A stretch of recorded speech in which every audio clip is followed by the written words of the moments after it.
अगर आपके घर में माता पिता, दादा दादी या कोई बुजुर्ग सदस्य हैं जो अक्सर कहते हैं कि अब ट्रेन में सफर करना पहले जैसा आसान नहीं रहा, तो अब उन्हें ये खुशखबरी जरूर बताएं। भारतीय रेलवे ने वर्ष 2025 की शुरुआत में सीनियर सिटीजन यानी वरिष्ठ नागरिकों के लिए दो महत्वपूर्ण सुविधाओं को दोबारा शुरू करने का फैसला किया है। किराए में छूट और लोअर बर्थ की प्राथमिकता। आइए विस्तार से जानते हैं इन दोनों सुविधाओं के बारे में। कोविड के बाद बंद हुई थी ये रियायतें। कोरोना महामारी के दौरान रेलवे ने कई तरह की रियायतें अस्थायी रूप से बंद कर दी थी। इसमें सीनियर सिटीजन किराया छूट भी शामिल थी। इसका असर सबसे ज्यादा उन बुजुर्गों पर पड़ा जो हर महीने या त्योहारों पर ट्रेनों में सफर करते थे। अब जब स्थिति सामान्य हो चुकी है तो रेलवे एक बार फिर बुजुर्गों की सहूलियत के लिए 2025 से रियायतें बहाल कर दी हैं। हालांकि कुछ बदलाव के साथ। किराए में रियायतें फिर से लागू, कुछ शर्तों के साथ। रेलवे द्वारा दी जाने वाली नई छूट इस प्रकार है। 60 वर्ष या उससे अधिक के पुरुषों को ट्रेन टिकट पर 40% की छूट। 58 वर्ष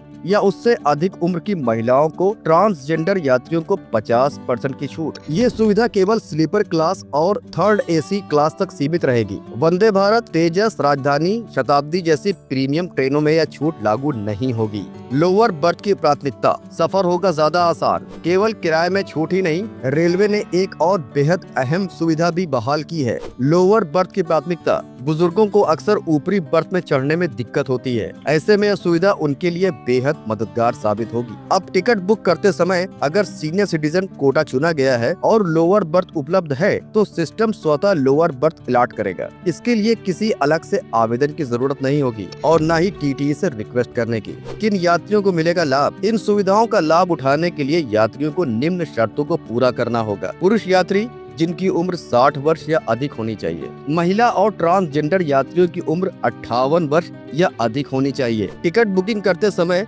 सीनियर सिटीजन कोटा चुनना अनिवार्य है। यात्रा के समय किसी एक वैध आईडी प्रूफ जैसे Aadhaar card, pension card, voter ID आदि साथ रखना अनिवार्य होगा। छूट और लोअर बर्थ की सुविधा स्लीपर और थर्ड एसी क्लास तक सीमित है। ये सिर्फ छूट नहीं, बुजुर्गों का सम्मान है। रेलवे का ये कदम केवल एक सुविधा नहीं बल्कि बुजुर्गों को दिया गया सम्मान है। जहां पहले बुजुर्ग खुद को यात्रा में असहाय महसूस करते थे, अब वे न सिर्फ सस्ते टिकट पा सकेंगे बल्कि आरामदायक सीट भी उन्हें प्राथमिकता से मिलेगी। तीर्थ यात्रा, पारिवारिक समारोह या मेडिकल यात्रा, अब सब कुछ पहले जैसा आसान होगा। वीडियो पसंद आई तो लाइक करें। ऐसी और जानकारियों के लिए चैनल को सब्सक्राइब करें।